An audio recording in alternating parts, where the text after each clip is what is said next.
Good morning. Last class में अपन ने ये डिस्कस किया था कि भाई गण है, वर्गीकी के पदानुक्रम की बात की थी, उनके क्रम की बात की थी, उनकी परिभाषा की बात की थी। ठीक है, अब अपन बात करते हैं वर्गीकी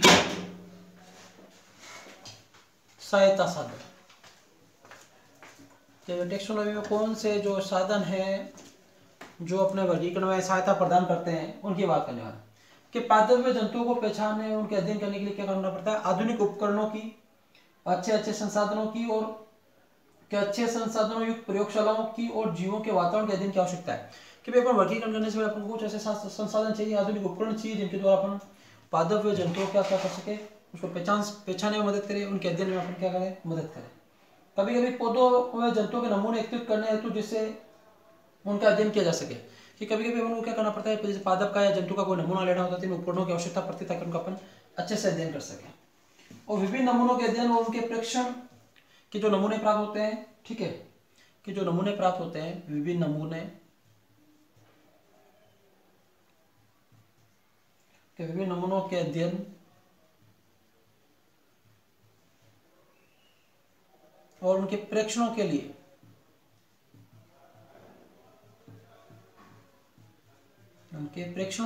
अपन क्या करता है, उनके विश्लेषण के लिए जीवों को वर्गीकरण में जो आपके उपयोग में प्रयोग किए जाते हैं।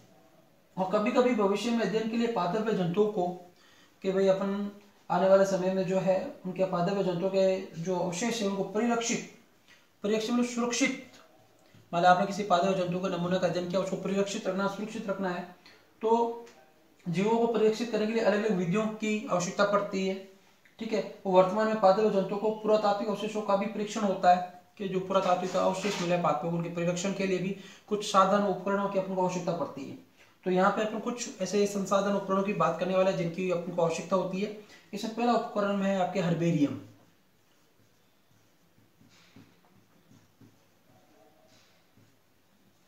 हर्बेरियम देखिए, इसमें पौधों के एकत्रित नमूनों को अच्छी तरह दबाकर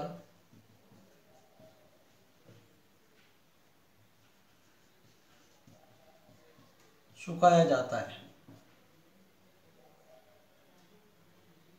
और फिर इन्हें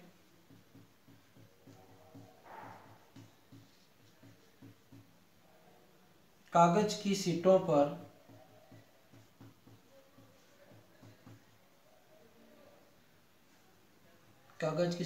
चिपका कर परिरक्षित किया जाता है।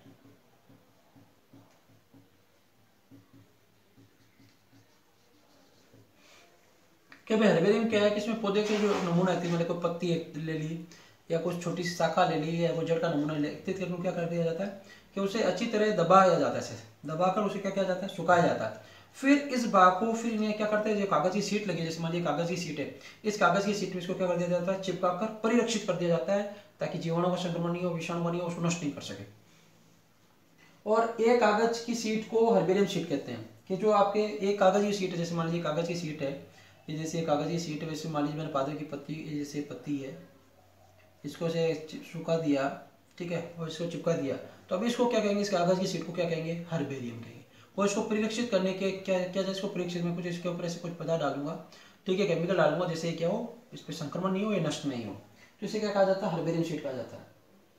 और इन सीटों को विश्वव्यापी की मानवीय वर्गीकरण के अनुसार क्रमबद्ध कर व्यवस्थित किया जाता है। फिर इसको क्या कर दिया जाता है, फिर इसके नीचे लिख दिया जाता है इसका जनक कौन है, किसने खोजा, इसका नाम क्या है, कहाँ से प्राप्त किया, किस क्षेत्र से प्राप्त किया, ऐसे पूरा वर्गीकरण इसका लिख दिया जाता है। और इसमें क्या होता है, इन पर निम्नलिखित सूचनाएं लिखी जाती है, जैसे ये हर्बेरियम शीट बना दी, इस पर क्या सूचनाएं होगी कि इन पर सूचना की एकत्रित करनी थी, कौन सी तारीख को इसको इकट्ठा किया था, तो डेट इसके नीचे स्लिप चिपका देते हैं। फिर स्थान, कौन सी जगह से इसको एकत्रित किया था, एकत्रित करने का स्थान हो गया। उसके बाद ये पौधे का स्थानीय नाम, कि स्थानीय भाषा में से क्या कहते हैं, तो स्थानीय नाम। उसके बाद अंग्रेजी नाम, इंग्लिश में क्या बोलते हैं, फिर इसका वैज्ञानिक नाम जो अपने वर्ल्ड में मान्य होगा। ठीक है, ये काम। फिर पौधे का कुल कौन सा है, फैमिली कौन सी है, उसके बाद एकत्रित करने वाले का नाम, किसने एकत्रित किया उसका नाम। तो ये पूरी जानकारी लिखी होती है। जैसे आप देखो पूरा वर्गीकरण हो गया, किसने एकत्रित किया, कहाँ से, क्या इसका नाम, सामान्य नाम क्या है, इस लोकल लैंग्वेज में क्या कहा जाता है, इंग्लिश में क्या कहा जाता है, वैज्ञानिक नाम क्या है।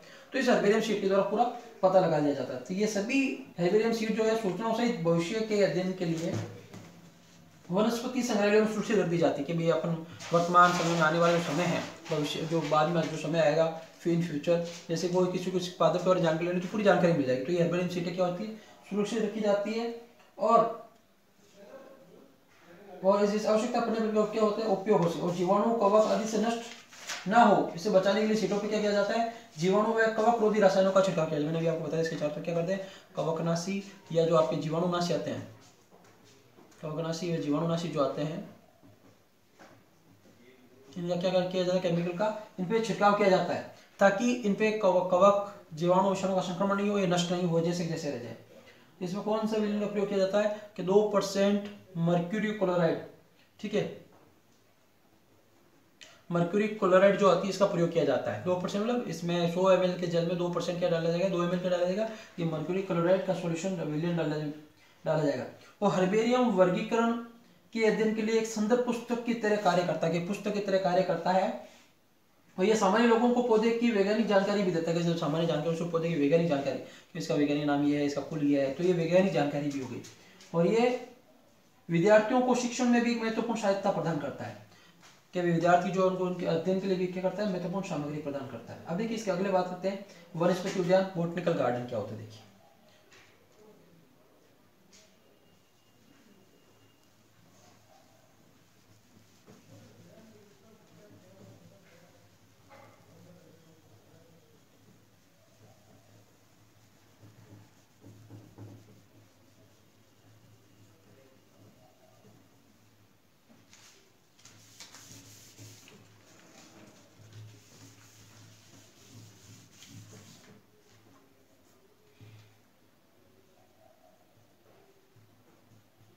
वनस्पति उद्यान या बोटनिकल गार्डन कहते हैं, क्या होते हैं कि वह वो उद्यान है जहाँ जीवित पौधे को उगाकर संग्रहित किया जाता है।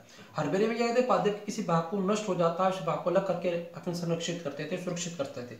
यहाँ पे क्या किया जाता है, जीवित पौधों को उगाकर संग्रहित किया जाता है, इकट्ठे किए जाते हैं एक साथ में, बहुत जगह एक जगह पे बहुत से पौधे लगाए जाते हैं। और इन उद्यानों का उपयोग वनस्पति का अध्ययन व वनस्पति पर शोध कार्यों के लिए किया जाता है। क्यों किया जाता है, वनस्पति उद्यान में क्या किया जाता है, तो वनस्पति अध्ययन की जो वनस्पति है, जो पौधे है उनका अध्ययन करने के लिए, वह आपके वनस्पतियों पर शोध करने के लिए, वनस्पतियों पर शोध कार्यों के लिए। वनस्पति उद्यानों पर भी पौधों पर सूचना चिपकी होती है, जो वनस्पति उद्यान उसमें पौधे पर सूचना चिपकी होती है। क्या सूचना होती है कि वही वनस्पति का स्थानीय नाम, पौधे का स्थानीय नाम, जब स्थानीय लैंग्वेज में से क्या कहा जाता है, तो स्थानीय नाम,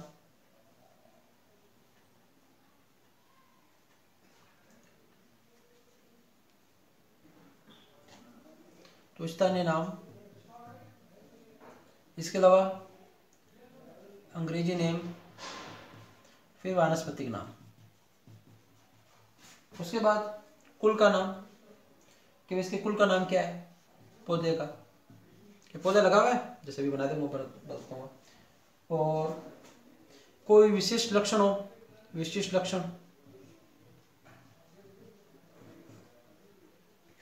ठीक है। और कुछ प्रसिद्ध वनस्पति उद्यान में देखिए, ये तो हो गई बात। देखिए मान लीजिए जैसे पौधा लगा हुआ है सपोज, तो इस पे क्या है, इस पौधे पे अपन जाते हैं पता नहीं किस कौन सा पौधा, जो वैसे सिर्फ लगी रहेगी कि इस पौधे का वनस्पति नाम ये है, इसका कुल का नाम ये है, इस स्थानीय भाषा में ये कहते हैं, इस तारीख को इकट्ठा किया गया था, विशेष लक्षण इसके ये है, मतलब ये आपके आयुर्वेदिक में उपयोगी है, औषधि रूप में इसका गुण है, ये जहरीला है, इसकी पत्तियों का जो भी उपयोग होगा, विशिष्ट लक्षण जो होगा इसका लिखा जाएगा। किसमें किया जाता है, वनस्पति उद्यान। अब देखिए कुछ वनस्पति उद्यान जो विश्व प्रसिद्ध है, ठीक है, कि कुछ प्रसिद्ध वनस्पति उद्यान की बात करते हैं, उनके नाम देखिए। प्रसिद्ध में देखिए पहला आता है रॉयल वनस्पति उद्यान क्यू, इंग्लैंड, रॉयल वनस्पति रॉयल वनस्पति उद्यान क्यू, इंग्लैंड। कहाँ पे? ये इंग्लैंड के अंदर। दूसरा आता है आपके, और वो आता है आपके इंडियन वनस्पति, इंडियन वनस्पति उद्यान हावड़ा, कलकत्ता। ठीक है। और थर्ड है आपके national botanical research institute,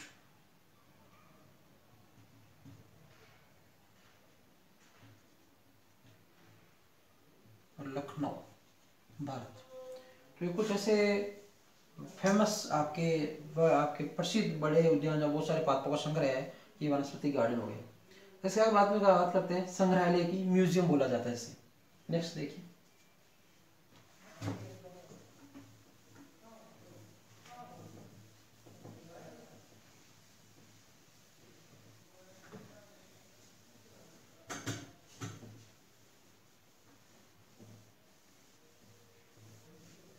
next आता है आपके संग्रहालय, जिसे आप क्या कहते हैं? म्यूजियम।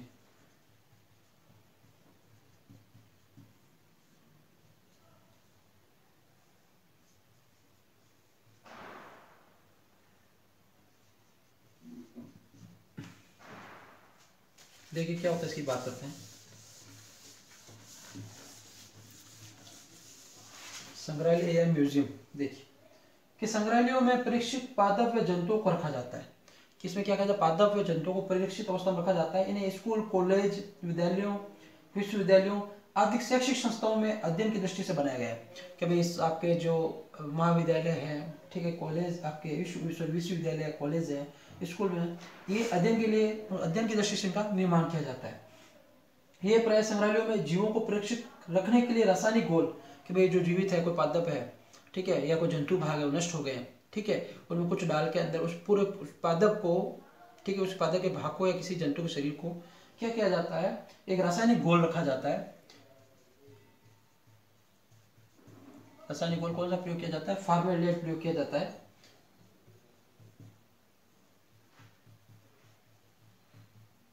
ये फॉर्मेल्डिहाइड रासायनिक घोल है, इसका उपयोग किया जाता है।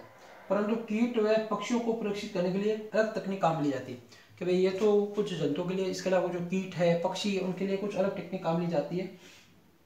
जैसे स्तनधारियों को परीक्षित करने के लिए उनकी आहार नाल व आंतरिक अंग निकालकर उनमें रासायनिक युक्त रुई भरकर रखा जाता है। देखो लीजिए, आप इंसानी शरीर है या कोई जंतु शरीर, उसका शरीर के जो आप ये क्या है, आहार नाल है, आंतरिक अंग को बाहर निकाल के उसके अंदर क्या कर दिया जाता है? रुई भर दी जाती है। फिर उनका शरीर को क्या किया जाता है? सुरक्षित रखा जाता है।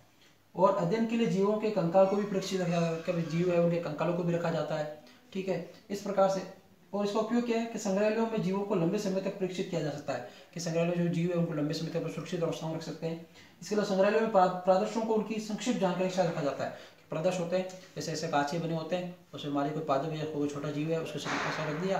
अब इस पर इससे नीचे इससे स्टिक लगा देंगे, नाम क्या है इसका, वैज्ञानिक नाम क्या है। तो कुछ छोटी जानकारी से इनको आप सुरक्षित रखा जाता है बच्चों के अध्ययन के लिए, ठीक है, नॉलेज के लिए। ये कहाँ काम आते हैं? स्कूल में, कॉलेज के अंदर जो लेबोरेटरीज होती है, ठीक है, उनके अंदर इनको रखा जाता है, प्रयोगशाला जो होती है। अब इसके आगे देखिए बात करते हैं। नेक्स्ट आता है प्राणी उपवन,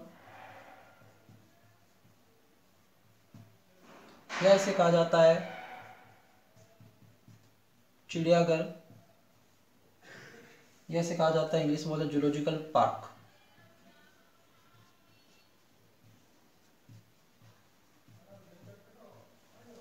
जूलॉजिकल पार्क कि चिड़ियाघर या प्राणी उपवन के स्थान, प्राणी उपवन वे स्थान है जहाँ जीवित जंतुओं को कृत्रिम या मानव निर्मित आवास में सुरक्षित रखा जाता है। इसमें क्या है, देखो बोटनिकल गार्डन क्या होता है? नेचुरल, ठीक है। यहाँ पे क्या होता है? जीवों को क्या किया जाता है? कृत्रिम या मानव निर्मित आवास में सुरक्षित रखा जाता है।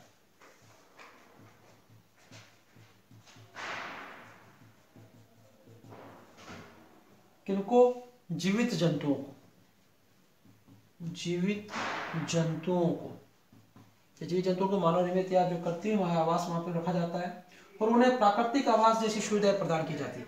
क्या किया जाता है कि उनको पैसे लगे हुए प्राकृतिक चीजें, प्राकृतिक आवास जैसी सुविधाएं प्रदान की जाती है, प्राकृतिक आवास जैसी सुविधाएं प्रदान की जाती है। ऐसे उद्यानों को क्या कहा जाता है? चिड़ियाघर कहा जाता है। चिड़ियाघर में बंदर, बहुत से जानवर देखे होंगे। इसमें अलग अलग प्रकार के प्राणियों को लाया जाता है और इस प्रकार उपकरणों से जंतुओं के आवास, उनके खान पान आदि के बारे में सीखने का मौका मिलता है। तो इस जंतु कौन सा खाना खाता है, किस प्रकार का आवास मिलता है, ये कितने महीने का इनका गर्भाशय टाइम होता है, कितने बच्चे को बच्चे देता है, इनके बच्चे का वजन कैसे होता है, सभी चीजों के बारे में उनकी जानकारी मिलती है। और ऐसे तथा आपको सीखने का मौका मिलता है और साथ ही कुछ शोध कार्य भी इनके आवास में किया जाता है। और छोटे बच्चों के लिए चिड़ियाघर जानवरों के प्रति रोचकता उत्पन्न करने वाला भी होता है। अपने को छोटे बच्चे जाते हैं, बंदर को देख के बहुत खुश होते हैं, भालू को, शेर को, ऐसे देख के। अब देखिए बात करते हैं, नेक्स्ट आती है हेडिंग कुंजी या चाबी। कि ये वो लक्षण है जो पादपों व जंतुओं को पहचानने में उपयोग के लिए लाए जाते हैं। कि कौन से लक्षण है? पादपों व जंतुओं को पहचानने में उपयोग किए जाते हैं।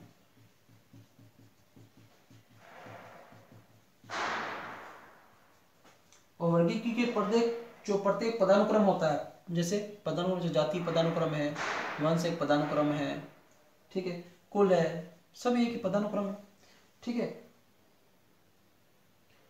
तो जो प्रत्येक पद का कुंजी लक्षण अलग होता है।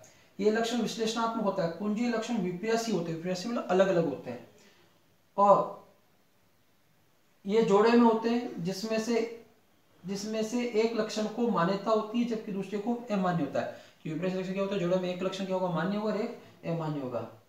कि ये सामान्यतः उस प्रश्न की तरह होता है जिसमें किसी प्रश्न के दो उत्तर विकल्प दिए जाते हैं और जिसमें से एक विकल्प सही और दूसरा विकल्प क्या होता है? गलत होता है। और कुंजी लक्षणों का उपयोग शैक्षणिक गतिविधियों व वर्गीकरण के अध्ययन की पुनरावृत्ति के लिए किया जाता है। कि कुंजी लक्षण है, इनका कुंजी लक्षण जो होते हैं, कुंजी लक्षणों का उपयोग किसमें किया जाता है? तो कुंजी लक्षणों का उपयोग जो है आपके शैक्षणिक, जो आपके स्कूलों में बच्चों की गतिविधियां जो होती है, शैक्षणिक गतिविधियों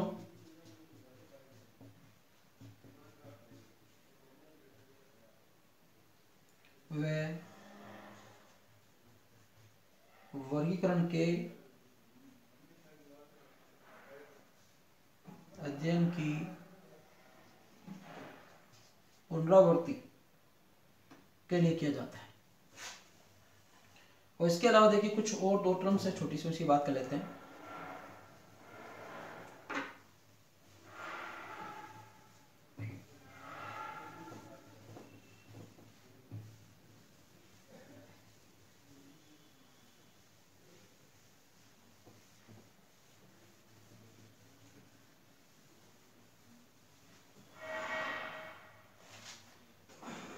देखिए एक है नियम पुस्तिका,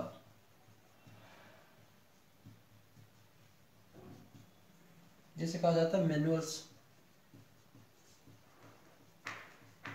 देखिए ये जातियों के नाम की जानकारी के लिए काम में ली जाती है। किसके लिए? जातियों के नाम की जानकारी, किसी जाति के नाम की जानकारी के लिए क्या होती है? काम में ली जाती है। और इसमें क्या होता है? इनका विस्तृत वर्णन किया जाता है। दूसरा था मोनोग्राफ।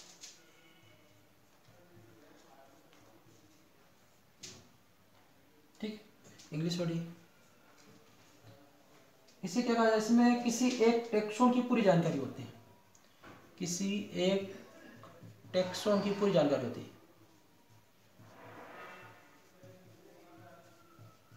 एक टेक्सोन की क्या होती है? इनमें, इनके अंदर पूरी जानकारी होती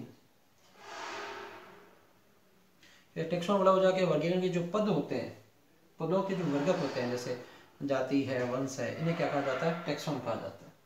और एक सूची पत्र होता है, इसे क्या कहा जाता है? फ्लोरा। क्या फ्लोरा कहते हैं? किसमें किसी निश्चित क्षेत्र में पाए जाने वाली समस्त वनस्पतियों की जानकारी होती है। किसी निश्चित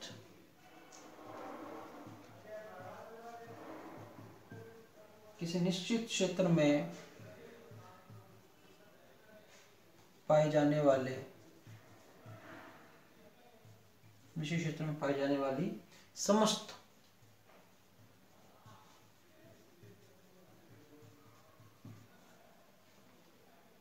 वनस्पतियों की क्या होती है, जानकारी होती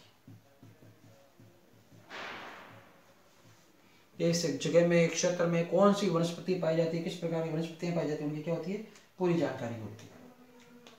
देखिए इसी के साथ ये आपका चैप्टर कंप्लीट होता है।